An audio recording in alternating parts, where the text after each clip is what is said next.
Shalom. Today what I want to share a little information out of this book right here. It's called Indians of Louisiana.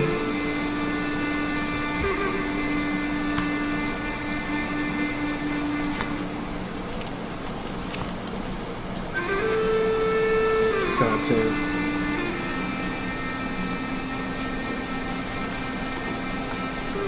History of Louisiana Indians, Louisiana Indians A to Z. And editor and publisher Frank H. Gilly. Associate publisher Gail Hamlin Wilson. Managing editor Donald B. Rickey. Copyright 1999 by Sumerset Publishers Inc. Alright, of course I'm an Israelite. And so many signs have shown that I'm an Israelite from the tribe of Ephraim, seed of Joseph, here on these American land, soil.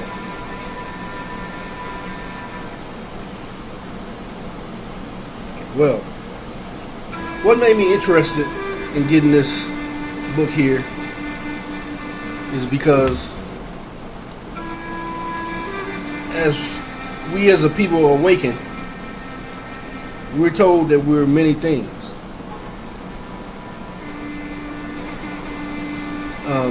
The term Indian, I've been knowing that term since I was a little boy.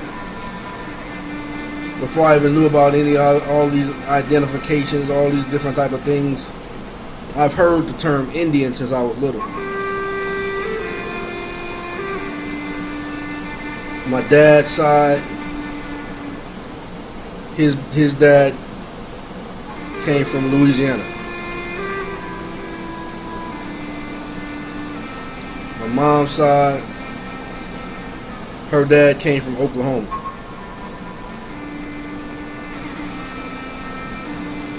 My mom's mom, I hear, either come from Oklahoma or Louisiana, some area like that. My dad's mom comes from Arkansas. So that's what made me interested in the term Indians. And I told you at one time that I used to attend I guess you would call a Christian church.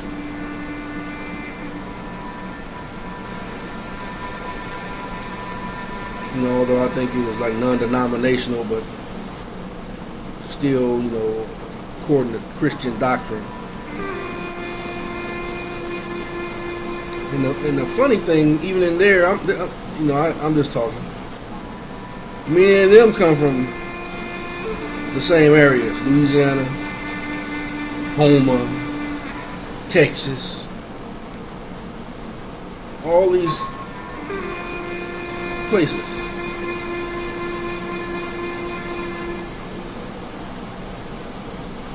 So because I'm a believer in the Torah, and as it is pointed out, there's nothing new under the sun. So there's no such thing really as a New Testament. Because when the Messiah was on the earth, even though he kept the Torah, he was living the New Testament. But he was keeping the Torah. All of the disciples, same thing. John the Baptist, same thing. Paul came a little later, but he still did the same thing. Even though they created what they call a Christian church. But even despite of all of that, when Paul identified himself, he said, I would that, let me see.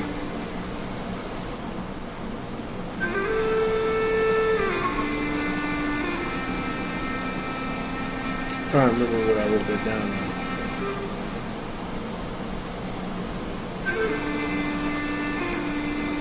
Just hold on one second.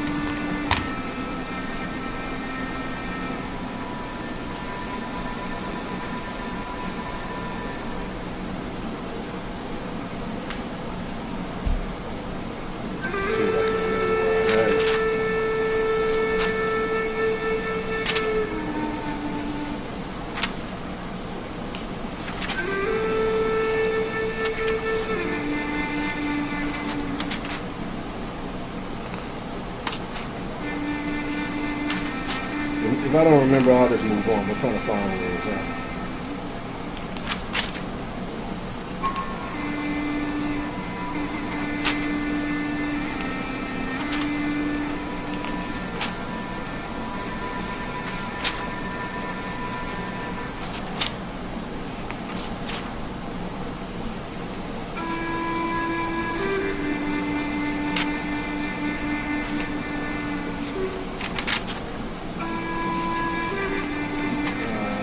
Be patient with me for a minute. I think I had it here. If not, like I said, I'll move on.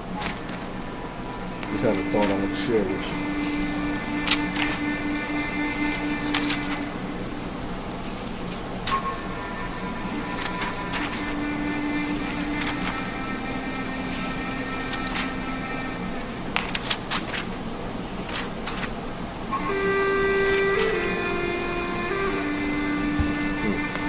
Let me see if I can do it this way.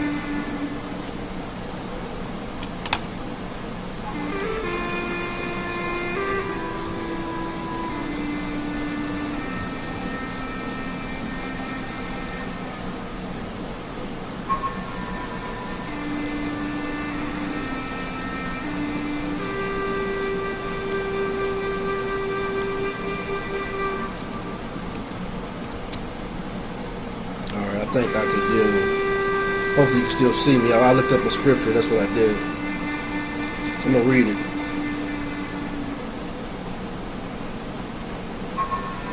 This is Paul. Even though Paul was they termed him a quote-unquote Christian. They did that in Antioch.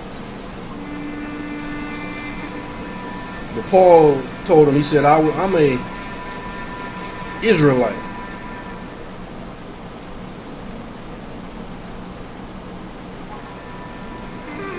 So he made the distinction. Christianity is something that they termed after the Messiah, but the Israelites didn't necessarily create that term for themselves. And then he says here in Romans 9:3 and 5, he said, "For I wish that myself were accursed from Christ for my brethren, my kinsmen, according to the flesh." See, it's important that you think about that term flesh right there. Because people try to make it seem like that don't matter. But yet he said he came in the flesh, and if you deny that he came in the flesh, talking about the Christ, you are of the spirit of Antichrist. And then, flesh has flesh comes in nationality. And he already told you he was an Israelite. That's the nation he came from, Israel. Because of his dad, his forefather, Jacob, who had 12 sons, the 12 tribes, which Paul was from. Christ is the lion of the tribe of Judah.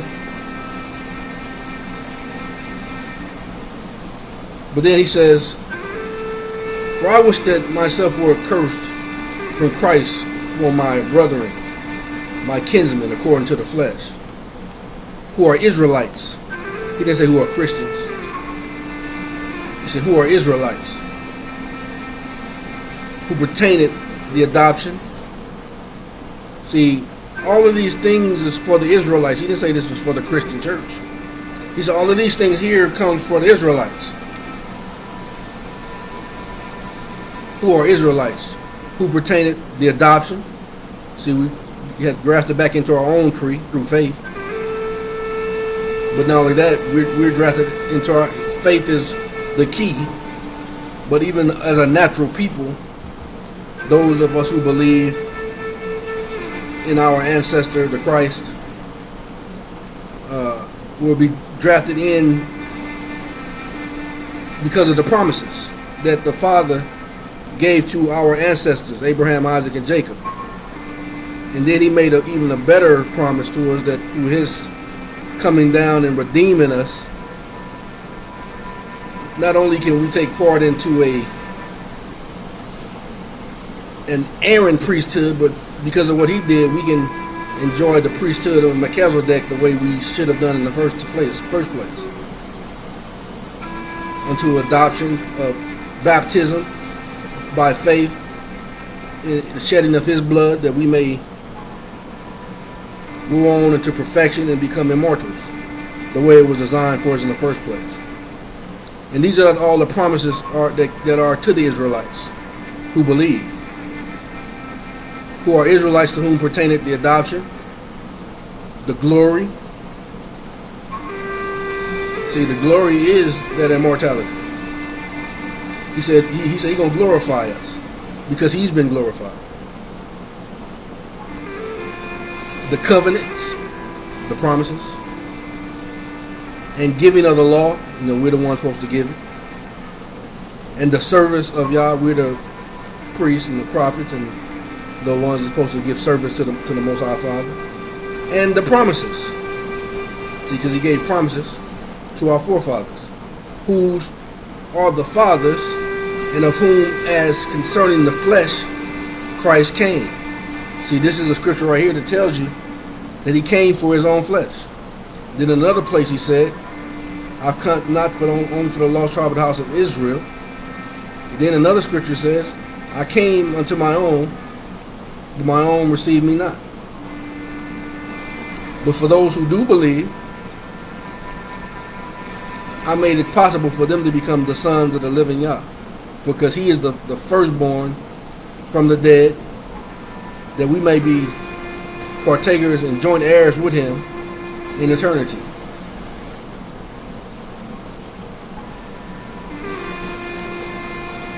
Alright, I'm back. I just wanted to share that thought with you. So then, we're told, many of us are told that we were Indians growing up, or that our grandparents were Indians.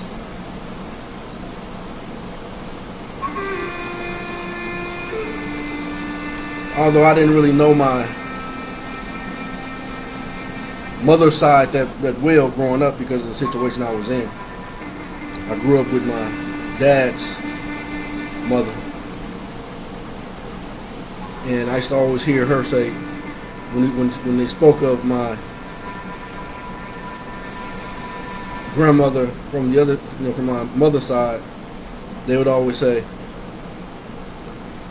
Indian glory, big glory of Indian glory.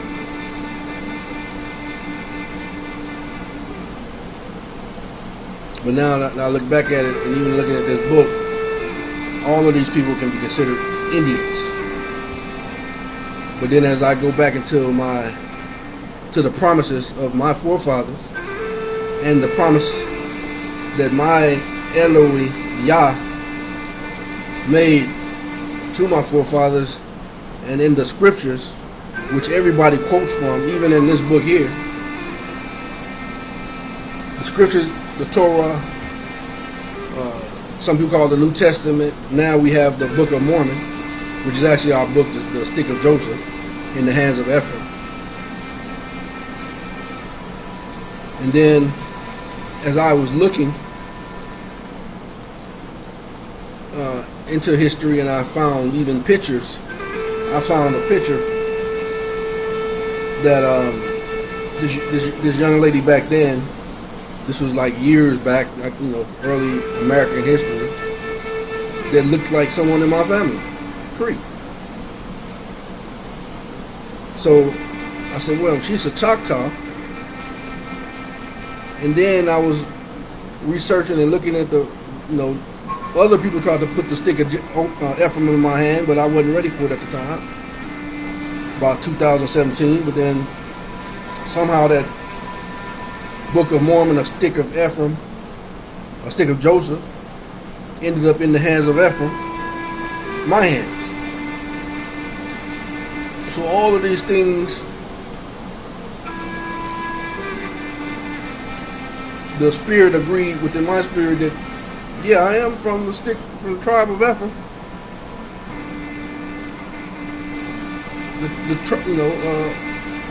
And some people call it Choctaw. Well, that's a byword though.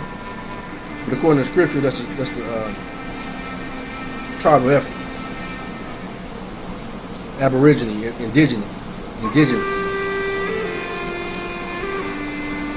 aboriginal to this land here in America. Not necessarily the corporation, but like I said, I understand and overstand what the corporation is. So like I said, I'm not a hypocrite. I still use some of the services that the corporation provides. I worked for a portion of the corporation until I was retired, so I don't owe them anything. And I'm not here to badmouth the corporation, but I'm just here to let all those who hear me know that I understand what the corporation is in opposition to what the soil, the continent is.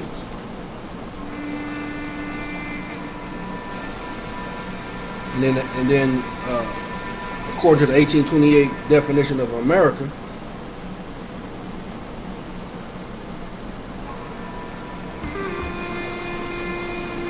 and even the etymology definition of America, and then the definition of American, I fit that definition. The top portion of it, the Aboriginal, Aborigine people of this land. So then, as I look back into it to find out, these lands, I'm gonna share with you, because this is an A to Z book. It talks about basically all of the so-called Indian tribes. I'm just going to go from page 101 to about page 130 for these particular people. I'm going to start off with the Catawba. During its heights, the Catawba tribe was the most important eastern Sioux tribe. Their traditional home was in South Carolina, though some were in North Carolina and Tennessee. Today, there are still about 100 Catawba on a reservation in South Carolina. Originally, they may have migrated there from Canada. Their language was the most aberrant of the Sioux linguistic family. They were also called the Isa, which means river, and occasionally flatheads, for they have practiced head deformation. According to tribal myths, the Catawba were descended from the one woman who inhabited the earth, who married a descendant of the Great Spirit. The Catawba were a sedentary people who practiced agriculture.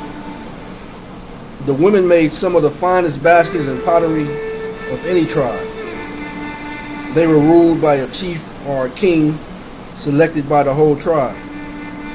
Throughout their history, the Catawba were involved in wars which finally, along the smallpox epidemic, decimated their population from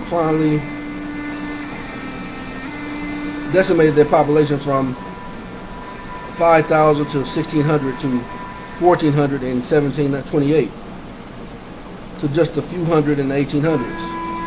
Their first contact with whites was in 1566 by the explorer Juan Pardo. And from then on, their relations with whites were generally good. In 1711 and 13, they joined the colonists in a war against the Tuscarora, who had been denied certain trade privileges and had gone on the rampage against the settlers. Now consider this. I'm going to continue this book, but also consider anytime we reading from books, we must also consider all the other information that's out there and do our own research. Because like some people say, they'll put bones in our books or our history. They'll put their own twists and turns on our history to make our history fit what is already recorded a lot of times. So I'm not saying they've done this in this particular book. I'm just saying just beware of that. And also, because it's already a fact that the scriptures are the truth. Because if it wasn't so, why do either both believers and unbelievers still quote from this book? Even historians and those who are educated, per se. Why do they still use the Bible or the Torah or different things? They call it different things, but why do they still use this particular book? And then, like I say, even now the Mormons, who created a church just like the Christians created a church off the first stick, the Mormons created a church organization off of the second stick, just like the Christians did. But when it's in the hands of a true Israelite, the truth of the matter is brought out by the Spirit.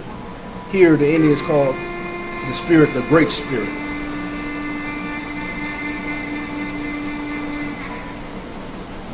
So I'm gonna continue.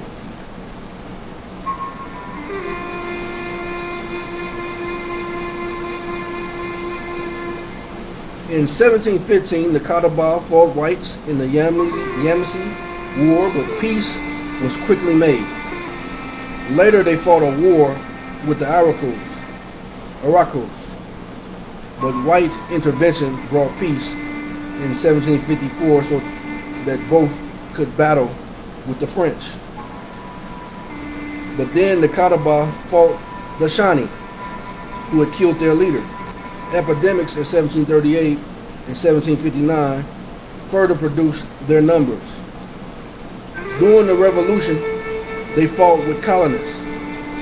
Much later, they sold all but one plot of land to whites. Then they were given a reservation, and because of their long cooperation with whites, they were never removed from their land. The Choctaw, page 102. Choctaw, Powhatan, 17th century, warned the English colonists in March of 1622 of Opechancanos. It's a long word, so I'm just breaking it down. Opechancanos' plan to destroy all the white settlements in Virginia, as it was Opechancanos' Powhatan Confederacy succeeded in slaughtering most of those in the outlying villages. But Choctaw's warning, just as the Indians were about to make their initial assault, allowed residents of Jamestown and its immediate vicinity to defend themselves against the onslaught. Choctaw. The Choctaw were a tribe or a band which the French settled south of Fort St. Louis on Mobile Bay in present Alabama in 1709. Bentonville, wishing to change his settlement, selected a place where the nation of the Choctaws were residing and gave them in exchange for a piece of territory fronting on Dog River, second league further down. According to Bondry des Lauzerius, the Choctaw, the Tahom tribes were related to the Choctaw and spoke the French and Musconian or the Muscovian Choctaw languages. They were associated with the Hitchiti, Apalachicola, let me read that again. Apalachicola, Chiaha, Okini, Akmuge, Sawakli, Tamale, all of whom lived in central and southwestern Georgia, southeastern Alabama, and northwestern Florida. Their descendants lived among the Creek in Oklahoma, and the Miccosukee of Florida. The Chawasha, meaning of the Chawasha is unknown, Well, when you start hearing that, that's to let you know it got something to do with the so-called allegedly. I'm just because I see a lot of stuff that origins are the meaning unknown, but they know a lot of other stuff. That's just my interjection. I'm gonna continue. Chawasha, the meaning of Chawasha is unknown, although one interpretation was raccoon plates or raccoon people. So, based on my previous studies, the raccoon people were people that are known as the Washita or the Ashita. A reference, see, all these tribes are intermingled, or they're known because the Choctaw is supposedly the oldest of the land. A reference to this tribe in the Washa, see, they got the term right there. A reference to this tribe in the Washa by Benville places them in the Chitamacha division of the Tunacan linguistic stock. Earlier, John Swanton had erroneously concluded that they were Mushogians. The Chawasha were located in Bayou of La Forche in Louisiana and eastward to the Gulf of Mexico and across the Mississippi. After the remaining members of the DeSoto Army had escaped to the mouth of the Mississippi River, they were attacked by Indians that had staves, having very sharp heads of fishbone. These may have belonged to the Chawasha and the Washa tribes. The same two tribes were said to have attempted to attack an English sea captain who ascended the Mississippi in 1699, although the fact was never confirmed. But they were usually friendly to the French. In 1712, they moved to the Mississippi according to the Bennyville and established themselves on the western side just below the English term. In 1713 or 1715, they were attacked by a party of Chickasaw, Yazoo, and Natchez, who killed the head chief and many of his family and carried off 11 people as prisoners. Before 1722, they had crossed, let me get up there,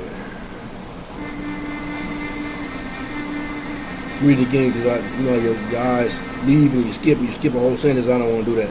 In 1713 to 1715, they were attacked by a party of Chickasaw, Yazoo, and Natchez, who killed the chief and many of his family and carried off 11 people as prisoners. Before 1722, they had crossed to the eastern side of the river. In 1730, in order to allay the panic in New Orleans following the Natchez uprising in 1729, which resulted in the massacre of the whites at Natchez, Governor Perrier allowed a band of black slaves to attack the Chawasha, and it commonly reported that they were then destroyed. See, I watch a lot of our brothers, that bring out this information, and then they were like, one brother, Cumario, he used a term that I guess him and I forgot the other brother's name, King Drop. They always say that's the hijack. See, one time they'll say we don't know, this is unknown. Then they'll talk about these other tribes, and then they'll say black slaves to make it seem like there's some other. And then the 1828 dictionary will tell you that these people were copper-colored people.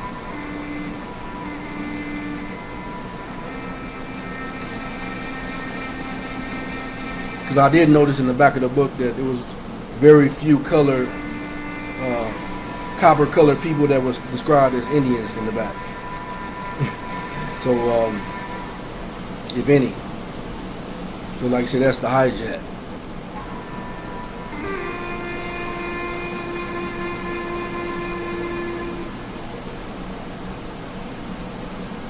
And then also I'll go look at, I'm going to name some names because it's important, because these people have done some wonderful research.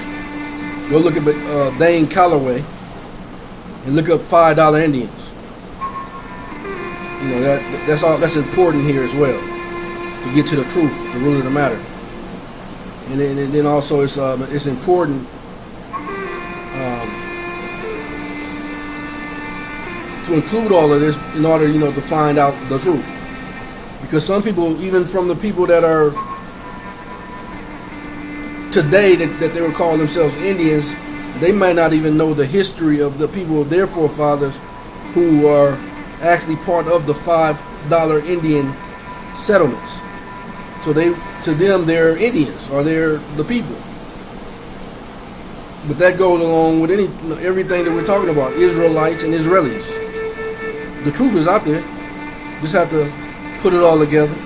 So that's all I'm doing. I'm just coming to the truth. I'm not here to bring dissension, because dissension has already been brought. It's just our job at this time is just to put the pieces all together, which the pieces of the puzzle has already been put together, man. We are who we are. We're the sons of the Most High and daughters of the Most High.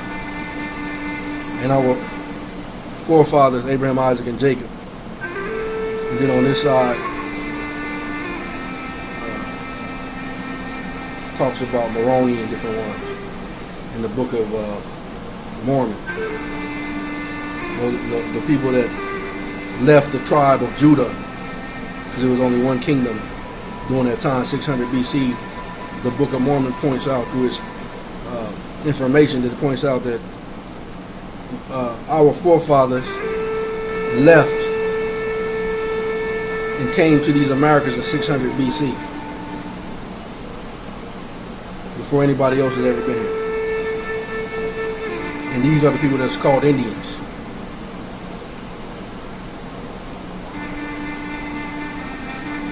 And that's why the Messiah, and that's why I read that scripture to you earlier, just for consideration, that he said he came to his own, but his own received him not. But many did. But the people that didn't receive him, those are the people that was involved in priestcraft, because they were in cahoots with the people that want to confuse history and create his story. So they were, even though they were Jews, part of the 12 tribes, they didn't have any loyalty or integrity when it came to their own people. So they sold us out. So they sold out our Messiah, even our own nation.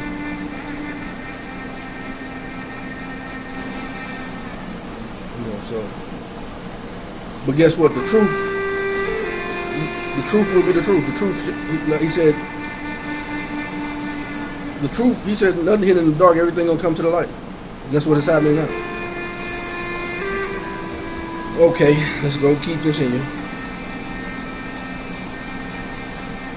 Before 1722, they had crossed to the eastern side of the river in 1730 in order to allow the panic in New Orleans side of the river in 1730, in order to allow the panic in New Orleans following the Natchez uprising in 1729, which resulted in the massacre of the whites at Natchez.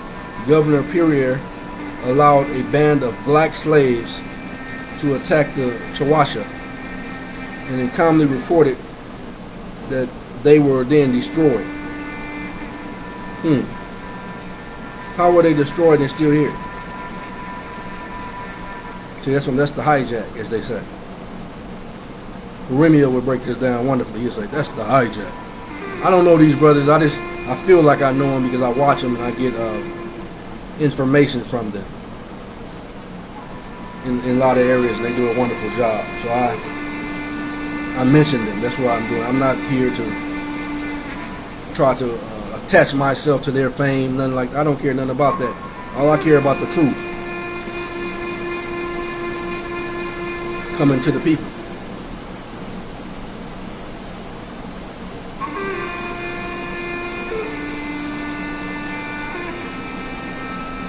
The French writer Dumont, 1753, is probably right, however, when he states that the only 7 or 8 adult males were killed. At any rate, they are mentioned as living with the Washa at Les Alamans on the western side of the Mississippi above New Orleans in 1739. In 1758, they appear as constituting one village with the Washa. Also, another thing let's consider about the Washa. The queen of the Washa, I can't think of her name right now because I wasn't going there because I'd had it in front of me. They might even mention her here, I don't know. But maybe not because they're trying to make it seem like they're not here anymore. They were awarded land in Louisiana. So how are they not here anymore? That's why I said that's the hijack.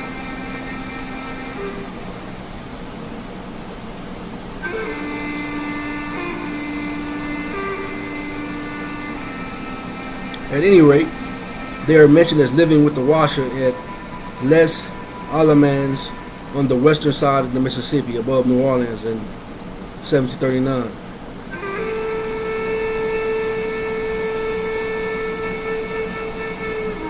In 1758,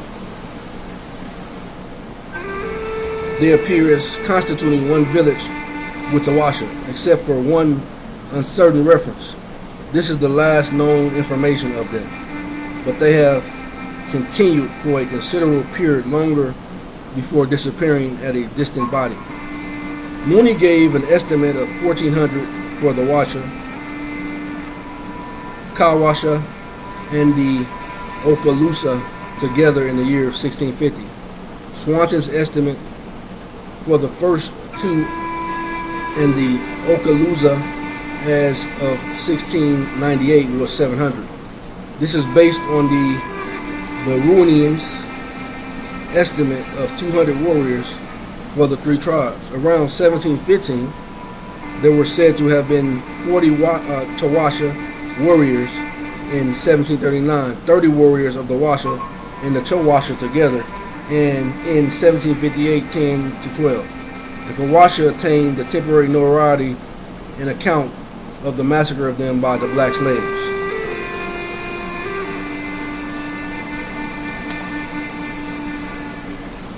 Sherrod, an important tribe, probably of the Sioux stock.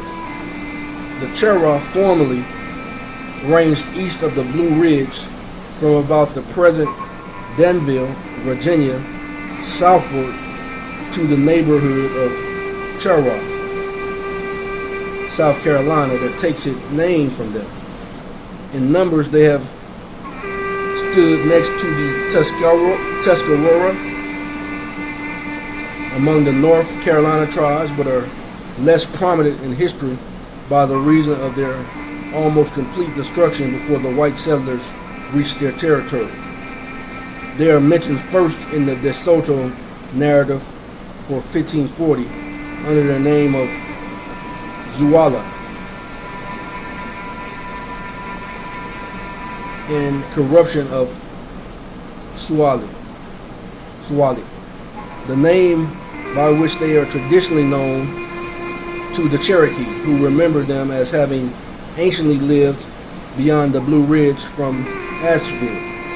In the earlier Carolina and Virginia records, they are commonly known as Sarwa, and at a later period as Cherokee. Information on the Zala provenance was reported as early as 1540, with the tribes apparently living in the mountain country southward from Asheville. In 1672, Ladera from the Indian information located them in the same general region, or possibly somewhat further northeast, where the mountain bend to the west, and said that this portion of the main ridge was Sali Mountain by the tribe. This agrees with the Cherokee tradition. Some years later, but previous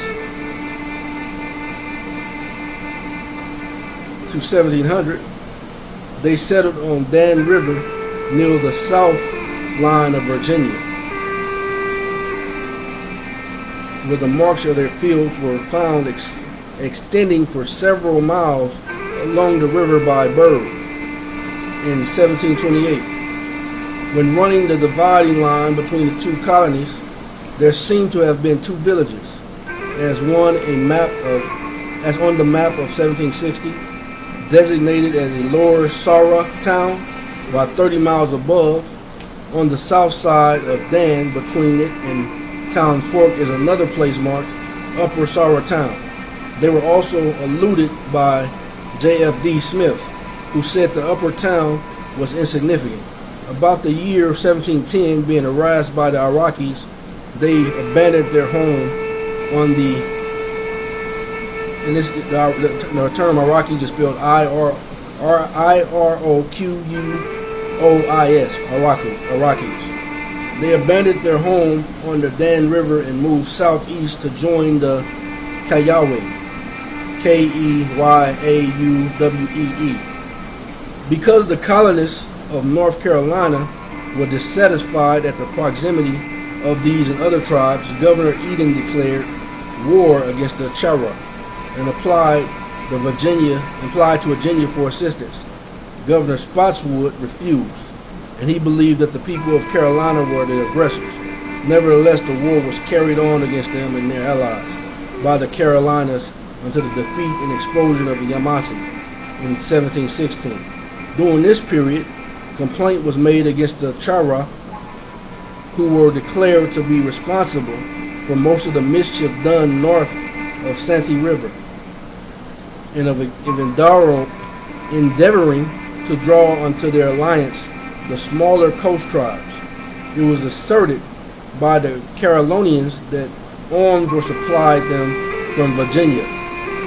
At the close of the Yamasee War, the Choctaw were dwelling in the upper Paddy River near the line between Carolinas, where their name is perpetuated in the town of Cheraw, South Carolina. That's C-H-E-R-A-W, South Carolina. Their number in 1715, according to the rivers, was 510. But this estimate probably included the Keyauwee, K-E-Y-A-U-W-E-E. Still being subject to the attack by the Iraqis between 1726 and 1739, they finally became incorporated with the Catawba, who had formerly been enemies with. They were mentioned with the Catawba, but spoke their own distinct dialect as late as 1743. In 1759, a party of 45 Choctaws, that's spelled C-H-A-R-R-A-W-S, some of which were under their chief, King Johnny, joined the English in the expedition against Fort du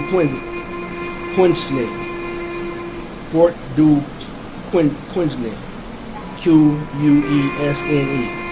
The last notice of them is in 1768, when their remaining members, reduced to 50 or 60 by war and disease, were still living with the Catawba.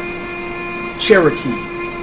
The Cherokee was a powerful detached tribe of the Iraqian family, formerly holding the whole mountain region of the South Alleghanies in southwest Virginia, west North Carolina, South Carolina, northern Georgia, East Tennessee, and northeast Alabama. Tennessee. That song does not belong to me, nor am I trying to profit for it. That just popped in my head for entertaining purposes. Tennessee, and northeast Alabama, and as far as the Ohio River. The tribal name is a corruption of Tassalagi, T-S-A-L-A-G-I, or Tassaragi, T-S-A-R-A-G-I, the name by which they commonly called themselves, and which may be derived from the Choctaw cave people in allusion to the numerous caves in their mountain country. They sometimes also called themselves Aniyanwaya,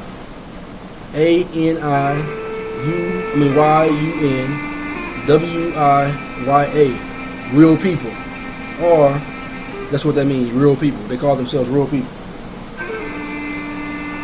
Or Anikitawagi, Anikitahwagi, people of Choctaw, Kitalwar, one of their most important ancient settlements.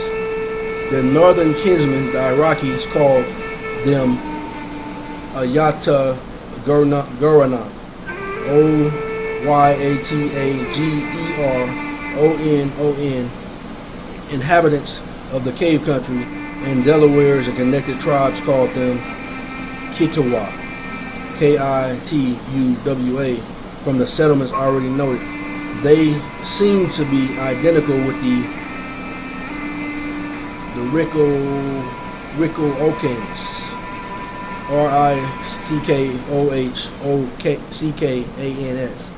who invaded central Virginia in 1658, and with the ancient Telegiwi, Talligewi, of Delaware tradition, who were thought to have been driven southward from the upper Ohio River region by the combined forces of the Rockies and the Delaware. The language has three principal dialects. Let me go somewhere first. I just took the language. This was on page 2.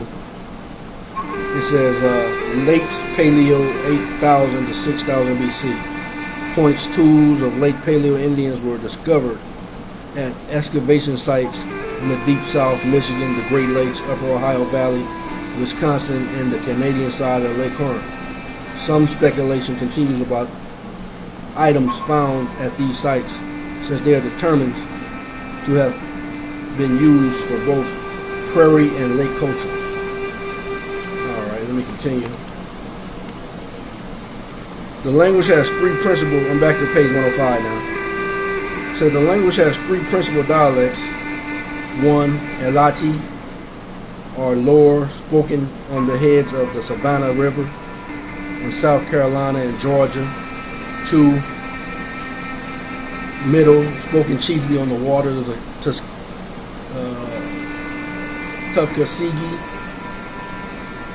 Tuckasegee River in West North Carolina, and now prevailing dialect on the East Cherokee Reservation. 3, Atali Mountain or Upper, spoken throughout most of the Upper Georgia, East Tennessee, and extremely West North Carolina. The lower dialect was the only one that had the R sound and is now extinct. The upper dialect is that which has been exclusively used in the native literature of the tribe. History. There seems to be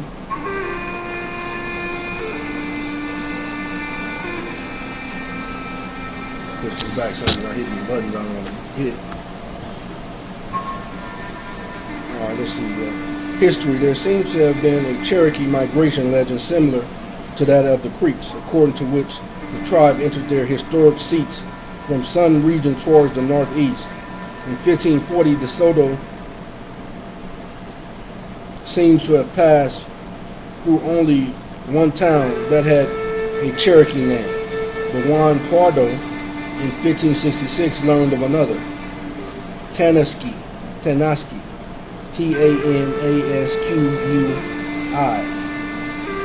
which had a Cherokee appearance and may have given its name to the Tennessee River.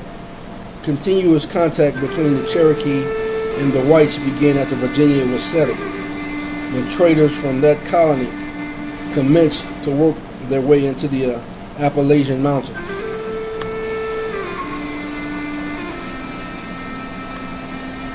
If you look up, I'm just using through study and education, and it's not that I'm saying that I'm some great scholar, but when I hear certain words, it sends my mind back to other sites or other information I've learned. So when I saw that word Appalachian Mountains, it sent me back to the Etymology Online Dictionary to where when he talks about America. And it talked about Appalachia should have been, if I'm correct, and I believe I am, Appalachia should have been the name of America instead of America. That's just, go look it up yourself to see if that's true. Look up America in the Etymology Online Dictionary. If I'm wrong, I apologize. Just trying to go off of memory.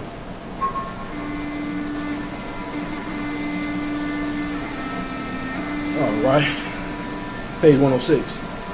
Contact became more intimate with the founding of the Carolina colonies, and the continent of 310 Cherokee joined Moore in his attack on the Tuscarora in 1713. In 1730, Sir Alexander Cumming staged a personal embassy to the Cherokee and afterward took 7 of the Indians to England with him. In 1738, an enemy more serious even than white men made its first appearance in this tribe, namely smallpox, which killed nearly half of them. So we know about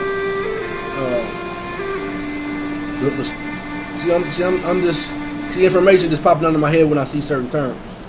So we know the origin of what happened with the smallpox. Some people still celebrate a holiday that the Most High did not ordain called Thanksgiving. Just for consideration.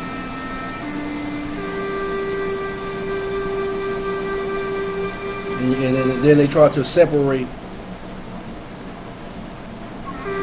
In 1738, an enemy more serious even than white men made its first appearance in this tribe, namely smallpox. See, how did they get there? So it seemed like they tried to separate the two right there, which killed nearly half of them. In 1755, the Cherokee won a great victory over the Abaca Creeks, who subsequently withdrew from the Tennessee River. Relations with the whites were basically friendly until 1759, when the Indians refused to accede to the demand of Governor of South Carolina that a number of Indians, including 2 leading chiefs, be turned over to him for execution under the charge that they had killed a white man. He had asked to have 24 other chiefs sent to him merely on the suspicion that they were entertaining hostile intentions. War followed, and the Indians captured Fort Loudon, Loudon, on August 8, 1760, a post in the heart of their country, after having defeated an army which came to relieve it. The year following, however, the Indians were defeated on June 10th by a larger force under Colonel James Grant, who laid the great number of the Middle Cherokee settlements in ashes and compelled the tribe to make peace. In 1769, they are said to have suffered a severe defeat at the hands of the Choctaw at the Choctaw Oldfields. At the outbreak of the American Revolution, they sided with the British and continued hostile after its close in 1794. Meanwhile, parties of the Cherokee had pushed down Tennessee River and formed new settlements near the present Tennessee-Alabama boundary.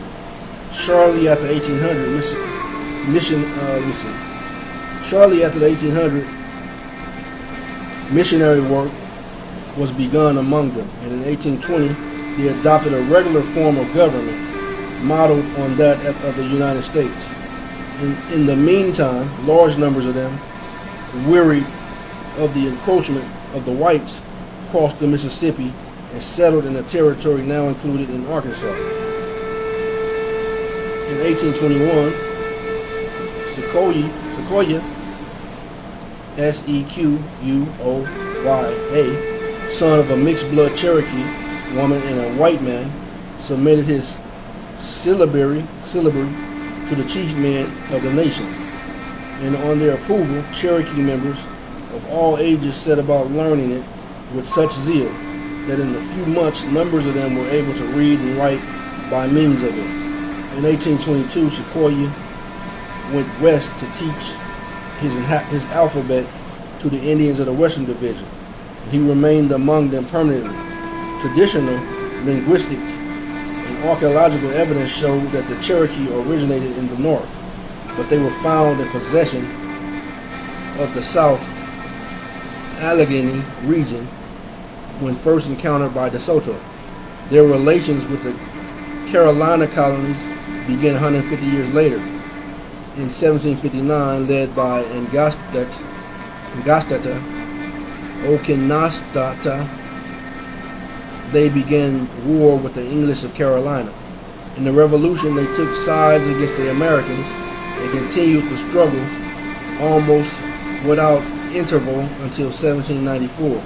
During this period, parties of the Cherokee pushed down the Tennessee River and formed new settlements with the Chickamauga and other points around the Tennessee-Alabama line. Shortly after 1800, missionary and educational work was established among them. In 1820, they adopted a regular form of government modeled on that of the United States. In the meantime, large numbers of the more conservative Cherokees, wearied by the encroachment of the whites, crossed the Mississippi and made new homes in the wilderness in what is now Arkansas.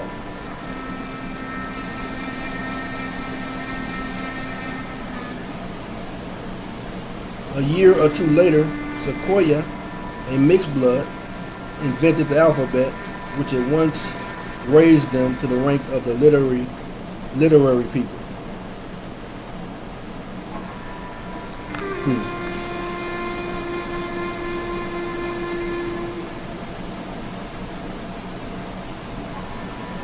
At the height of their prosperity, gold was discovered near the present Dahlonega, Georgia, within the borders of the Cherokee Nation, and at once a powerful agitation began for the removal of the Indians. After years of hopeless struggle, under the leadership of the tribe's respected chief, John Ross, they were compelled to submit to the inevitable. Man, when I said that name John Ross, I thought about the NFL's fastest man. I think Snoop Dogg used to coach him. He is so-called African American. All right, let me continue. And by the Treaty of New Echata, December 29, 1835, the Cherokees sold their entire remaining territory and agreed to move beyond the Mississippi to the country theirs to be set apart for them, the present Cherokee Nation in Indian Territory. The move was accomplished in the winter of 1838-39, with the unwilling Indians being driven out by military force and making a long journey on foot. They endured the considerable hardship and loss of nearly one-fourth of their number, the Trail of Tears. As a tragedy, the history of the Cherokee removal in 1838 may well exceed, this page 107, may well exceed in the weight of grief and pathos and other passage in American history. Under Scott's order, the troops were placed at various points throughout Cherokee country, where stockade forts were erected for gathering in and holding the Indians prior to removal.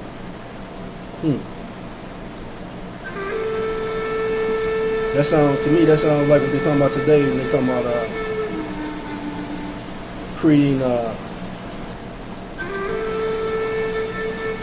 certain places that they're going to place certain people in our day.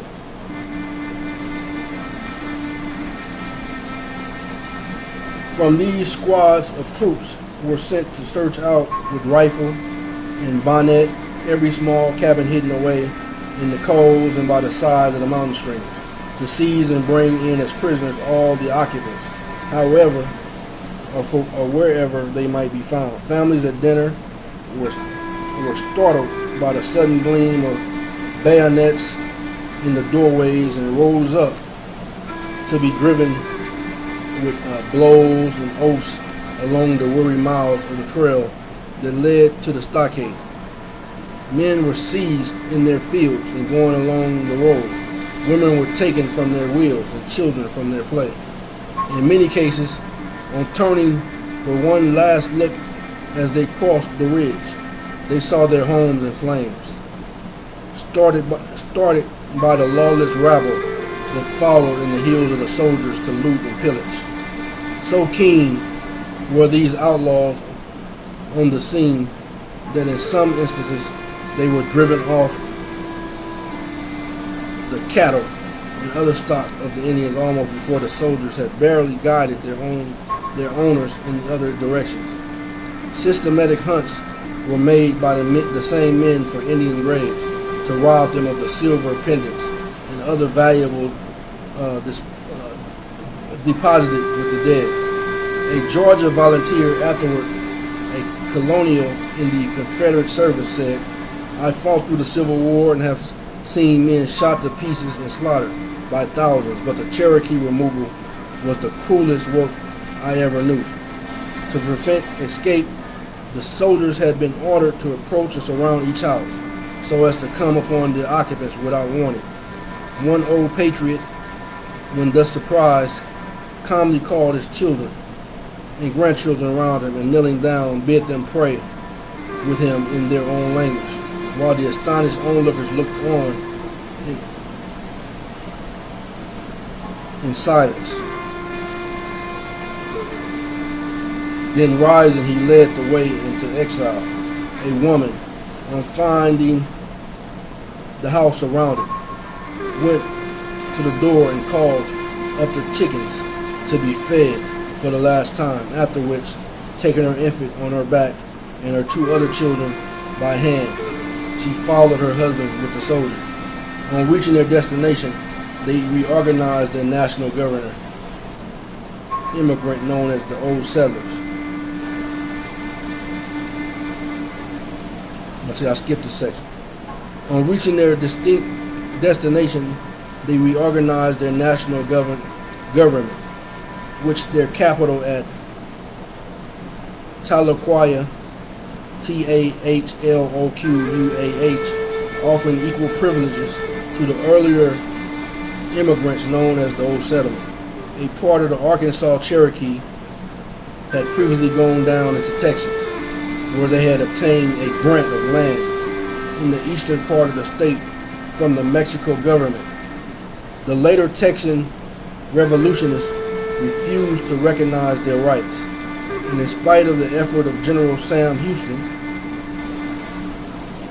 who defended the Indian claim, a conflict was precipitated, resulting in 1839 in the killing of the Cherokee chief Bull with a large number of his men by the Texan troops, along with the expulsion of the Cherokee from Texas. When the main body of the tribe was removed to the west, several hundred fugitives escaped to the mountains, where they lived as refugees for a time. In 1842, through the efforts of William H. Thomas, an influential trader, they received permission to remain on lands set apart for their use in western North Carolina. They constitute the present eastern band of Cherokee, residing chiefly on the Qualla Reservation in Swain and Jackson counties, with several outlying settlements. The Cherokee of the Cherokee Nation were for years divided into two hostile factions, those who had favored the Treaty of Removal and those who had opposed it. Hardly had these differences been adjusted when the Civil War burst upon them. Being slave owners and surrounded by Southern influences, a large part of each of the 5 civilized tribes of the territory enlisted into the service of the Confederacy, while others adhered to the federal government. The territory of the Cherokee was overrun in turn by both armies, and the close of the war found them defeated. By treaty in 1866, they were readmitted to the protection of the United States, but obliged to liberate their black slaves and admit them to equal citizenship. In 1867 and 1870, the Delaware and the Shawnee, respectively, numbering together about 1,750, were admitted from Kansas and incorporated with the nation. In 1889, the Cherokee Commission was created for the purpose of abolishing the tribal government and opening the territories to white settlement, with the result that after 15 years of negotiating, an agreement was made by which the government of the Cherokee Nation came to a final end in March 3rd, 1906. The Indian lands were divided, and the Cherokee Indian natives and adopted became citizens of the United States. The Cherokee has 7 clans, for which are wolf, deer, bird, paint. The names of the last 3 cannot be translated with certainty.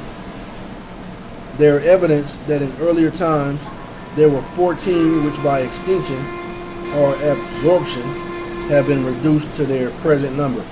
The Wolf clan is the largest and most important. The 7 clans are frequently mentioned in the ritual prayers, even in the printed laws of the tribe. They seem to have connection with the 7 mother towns of the Cherokee, describing by Cunning in 1730 as each having a chief whose office was hereditary in the female line. Population. The Cherokee are probably about as numerous now as at any period in their history, with the exception of an estimate of 1730, which placed them at about 20,000. Most of those up to a recent period gave them 12,000 or 14,000, and in 1758 they were computed at only 7,500. The majority of the earlier estimates are probably too low, as the Cherokee occupied too extensive a territory that only a part of them came in contact with the whites. In 1708, Governor Johnson estimated them at 60 villages and at least 500 men. In 1715, they were officially reported to number 11,210, including 4,000 warriors living in the 60 villages. In 1720, they were reduced to about 10,000, and again the same year, reported at about 11,500, including about 3,800 warriors. In 1729, they were estimated at 20,000, with at least 6,000 warriors and 64 towns and villages. They are said to have lost 1,000 warriors in 1739 from smallpox and rum.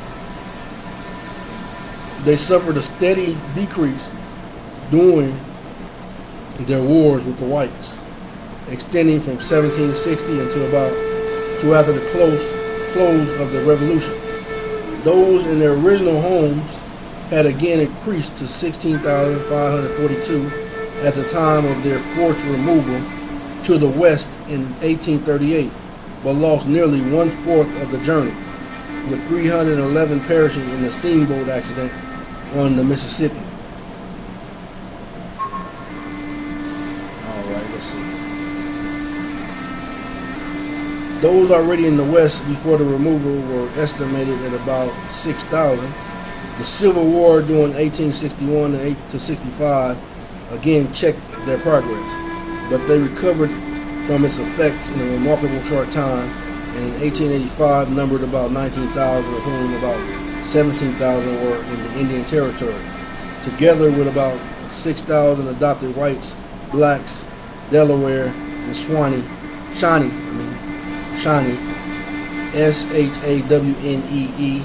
while the remaining 2,000 were still in their ancient homes in the east. Want to give a shout out to Shawnee. How you doing there? All right. On this eastern band, 1,376 were on Qualla reservations in Swain and Jackson counties. North Carolina, about 300 are of the Choctaw River in Graham County, North Carolina, while the remainder and all the mixed blood are scattered over East Tennessee, North Georgia, and Alabama. The eastern band lost about 300 by smallpox at the close of the Civil War. In 1902, 28,016 persons of Cherokee blood were officially reported, including all degrees of admixture in the Cherokee Nation in the territory, but this includes several thousand individuals formerly repudiated by the tribal courts. There were also living in the nation about 3,000 adopted black freedmen, more than 2,000 adopted whites, and about 1,700 adopted Delaware, Shawnee, and other Indians. The tribe has a larger population as a white admixture than any other 5 civilized tribes. In 1934, the Tribal Reorganization Program, initiated by the President Franklin D. Roosevelt and Commissioner of Indian Affairs John Collier, enabled Cherokees and other Native Americans to reorganize their tribal institutions, fostering some rediscovery of their cultural heritage. The tribal headquarters for the Western Cherokee is in Talakee, Oklahoma. East Cherokee are located mainly in western North Carolina. Total population in a recent census is estimated at anywhere from 65,000 to 100,000. All right, let's see. This page 111. The Chesapeake tribe was a Algonquin speaking people who lived in Virginia at the time of the discovery and were extinct as a tribe by 1669. Little more is known about them conclusively. They are estimated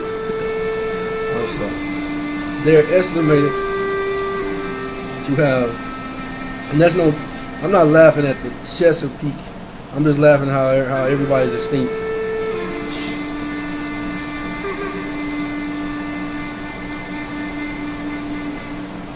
And everything is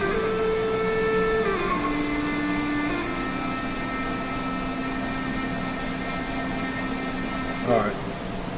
They're estimated to have numbered about 100 to 1607 and possibly has been called Ethiopiok, Ethesepioc. The name Chesapeake means country on a great river and may have designated a small Powhatan tribe that lived near Norfolk, Virginia in the 1600s. The Chiaha tribe were also called Ptolemaico or Salamico, which was said to signify big town, a name reported by the Spaniards. The meaning of Chiaha is unknown, although it may contain a reference to mountains or highlands. The Chiaha belonged to the Muskegon linguistic stock. In later times spoke the Muskogee tongue.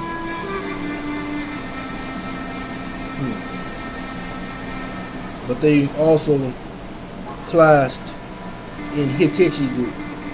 Hittichi, H-I-T-C-H-I-T-I group.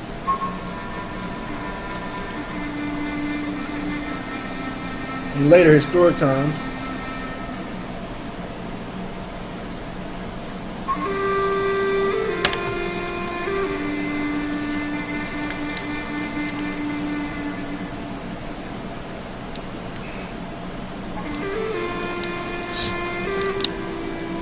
plug it up.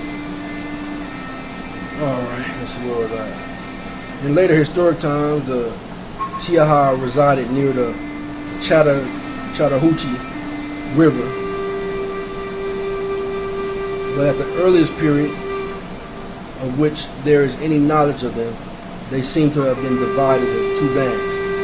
One on Burns Island in the present state of Tennessee, the other in eastern Georgia near the coast. One subdivision, the Miccosukee of North, that's Mikasuki of northern Florida, are said to have separated from these people. Some of their villages, according to the Hawkins. What's up, DD?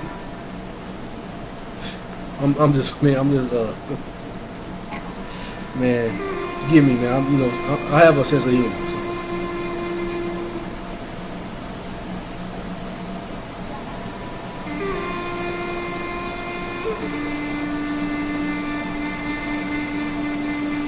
Alright, let me continue. I'm going to stop clowning. Included Amasuli, Chiahuchi, and Hodala Guyana. Some confusions regarding this tribe has been attributed to the fact that in the 16th century there appears to have been two divisions. The name first appears in the DeSoto narratives applied to province on an island at the Tennessee River, which J.Y. Brain identified as Burns Island near the Tennessee-Alabama line. They were said to be subject to the chief of Choctaw, from which it may perhaps be inferred that the Creek Confederacy was already in existence.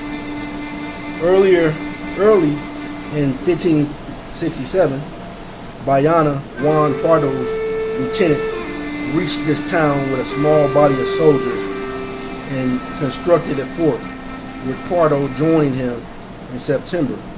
When Pardo returned to Santa Elena shortly afterward, he left a small garrison there that was later destroyed by the Indians. Chickawa Creek, an eastern affluent of the Coosa, possibly indicates a later location of this band.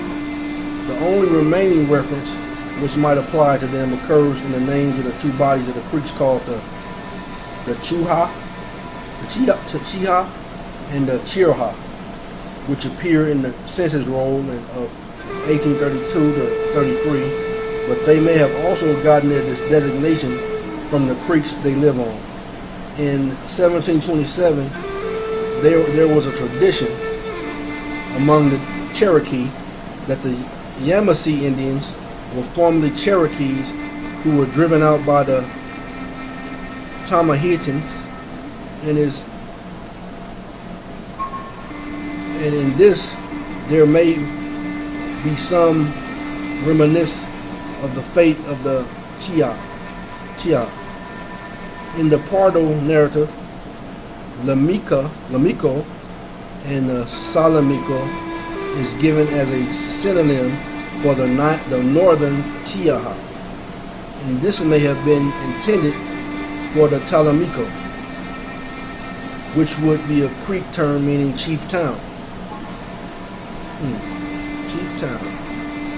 This was also the name of a large abandoned settlement near Kafatacheku, near Savannah River, visited by DeSoto in 1540, since it was reported that the Chiaha were also up in this region, and was suggested that they resided there as well.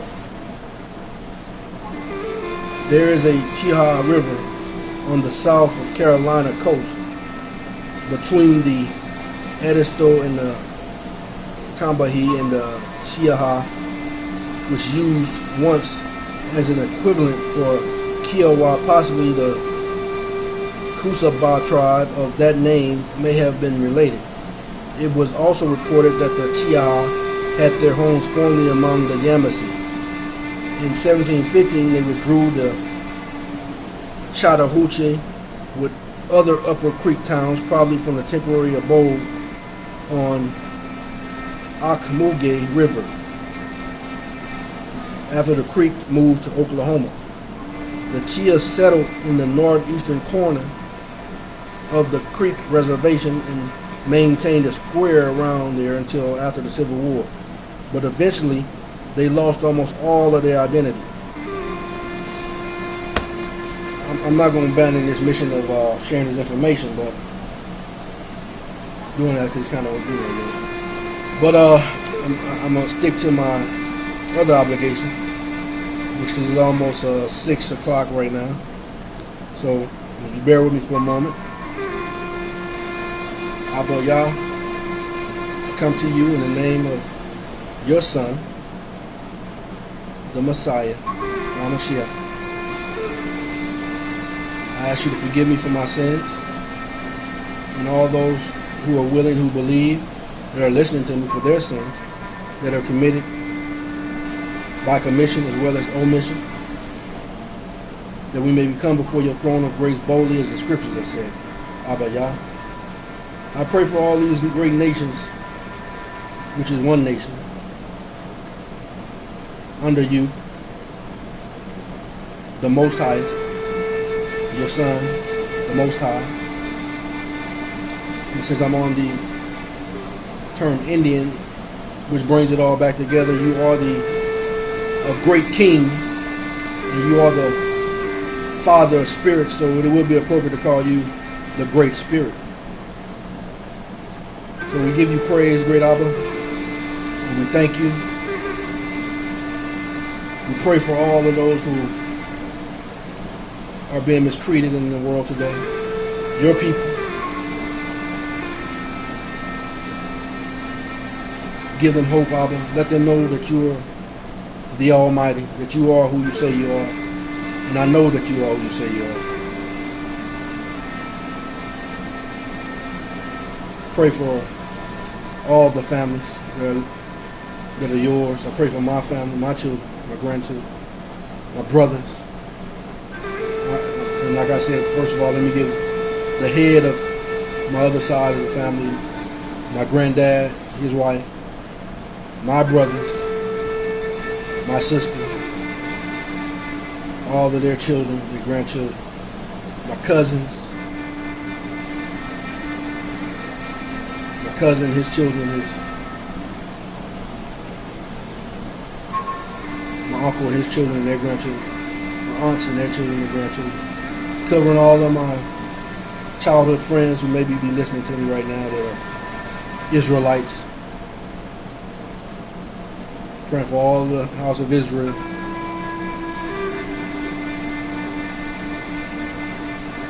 Our Father, who art in heaven, hallowed be thy name. Thy kingdom come, thy will be done, in earth as it is in heaven. Give us this day our daily bread. And forgive us our debts, and we forgive our debtors. And lead us not into temptation, and deliver us from evil. For thine is the kingdom, and the power, and the glory, forever. Amen. All right, let's get back.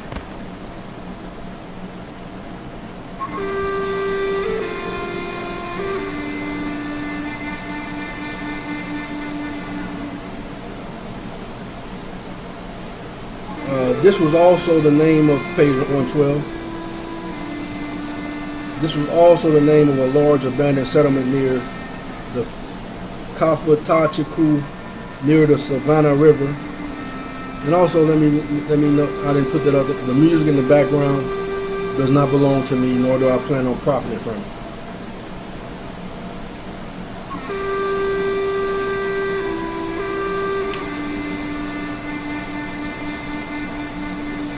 Near the Savannah River, visited by De Soto in 1540. And since it was reported that the Choctaw were also in this region, it was suggested that they resided there as well. There is a Choctaw River on the South Carolina coast between the Andidasto and the Combahee, as the Choctaw was used once as an equivalent for the Kiowa, K-I-A-W-A. Possibly the Kusaba tribe of that name may have been related. It was also reported that the Choctaw had their homes formerly among the Yamasee. In 1715, they withdrew to the Chattahoochee with the Upper Creek towns, probably from the temporary abode of Ocmulgee River. After the Creeks moved to Oklahoma, the Choctaw settled in the northeastern corner of the Creek Reservation, maintained a square ground there until after the Civil War, but eventually they lost almost all of their identity. Some of them went to Florida, and the Miccosukee are said by some Indians to have branched off from them. In the country of the Western Seminole, there was a square ground, and late as of 1929, which bore their name. There are no figures for the northern band of the Choctaw unless they could have been represented in the two towns of the 1838 to 33 census given above, which had a total population of 126 and 306 respectively. A southern division of the Spanish census of 1738 gives 120 warriors, but this included the Osachi, O-S-O-C-H-I, and the Okmulgee, O-K-M-U-L-G-E-E, as well. In 1750, only 20 were reported, but in 1760, that figure increased to 160, although an estimate the following year showed 120. In 1792, more were reported, 100 Choctaw and Apalachicola, and the census of 1832 to 33 showed 381 of the former. In 1799, Hawkins stated that there was 20 Indian families in Potagee, Hayana, a town occupied jointly by this tribe and the Osachi, but in 1821, Young raised this figure to 210. He also reported 607 for the Chihaya proper. The Chihaya proper.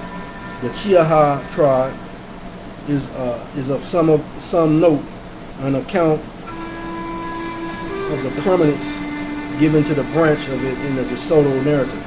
As mentioned above, its name spelled Chickawa is applied to a stream of northern part of the Talladega County, Alabama.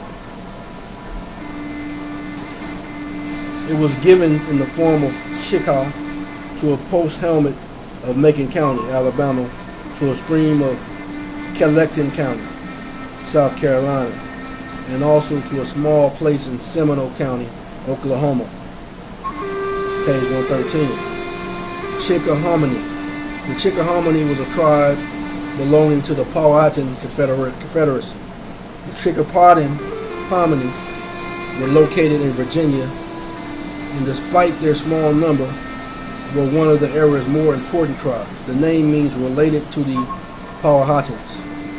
And part of their confederacy, the Chickahominy were never under the Confederacy complete power, as were other tribes. The independence gave them a significant degree of political power. Their political and religious leaders were the same.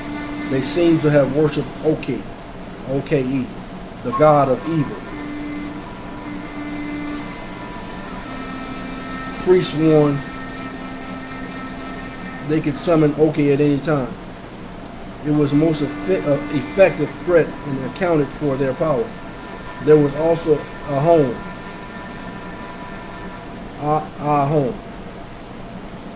Ahone, the god of good.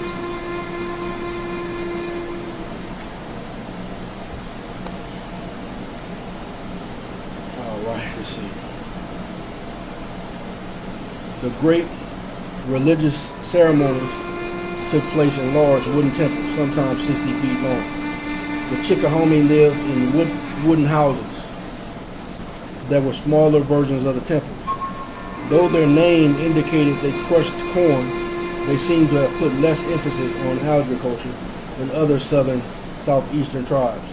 They relied mainly on meat and fish, and they usually baked. The Chickahominy first gained notoriety as an English ally because of their cooperation with the English. They were one of the few Powhatan tribes remaining after the American Revolution, but there weren't many. In the mid-1600s, there were probably some 900 Chickahominy, but repeated attacks by the Iraqis and the other tribes reduced their population significantly. In 1722, the Albany Conference ordered the Iraqis and other tribes to stop attacking the Chickahominy, but by this time, there were only 80 remaining. There is little data on their social structure. By the 19th century, the Chickahominy, that's spelled Chickahominy, had ceased to exist as a separate unit. All Chickahominy since have been mixed bloods. Chickasaw. The Chickasaw was an important tribe, closely related to the Choctaw. They were a far more warlike group. One explorer wrote that no tribe was ever quicker to go into the shedding of blood. Linguistically, the Chickasaw were Muskhogean, Muskhogean.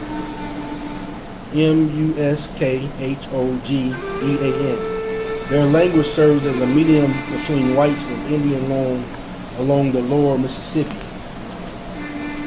Just as the Chinook jargon had served the same in the Pacific Northwest, they lived in the upper Mississippi State area, which was their traditional home. Their legends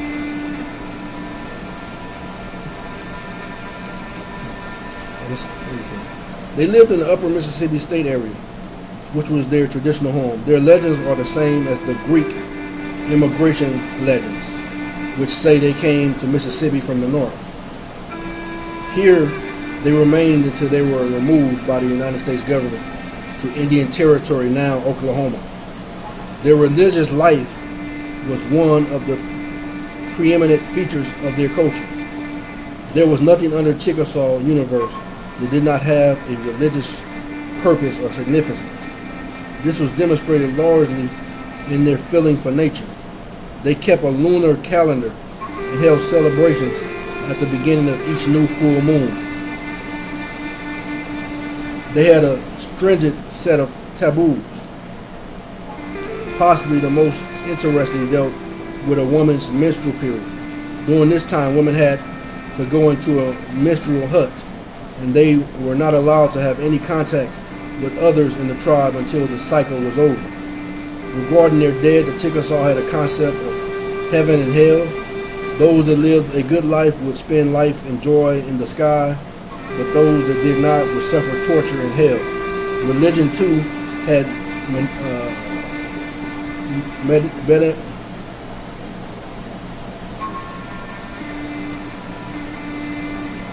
I don't know if you can still see me or hear from me. They're saying sorry, we're having trouble playing this video. So I'm gonna keep reading.